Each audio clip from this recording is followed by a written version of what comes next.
An American military officer carelessly fired his weapon into the snow, but he did not expect red blood to appear on the white snow. The officer was greatly shocked. Only when he reached the top of the hill and faced a snowstorm did he discover that the place was actually a defensive position held by guerrilla forces. But due to the extreme cold, they had all frozen into ice statues. This astonishing sight filled the enemy officer with fear. Even though he had fought all his life, he had never faced opponents with such strength and determination. They had all frozen into statues of ice.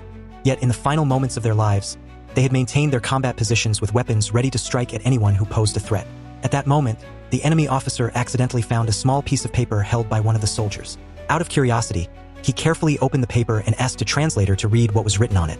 It turned out the soldier had written that as honorable guerrilla fighters, they would never surrender to the cold weather.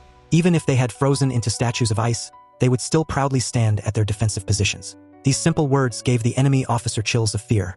Out of deep respect and admiration for the guerrilla soldiers, the enemy officer returned the paper to the soldier's hand and ordered his troops to stand at attention and salute their fallen opponents.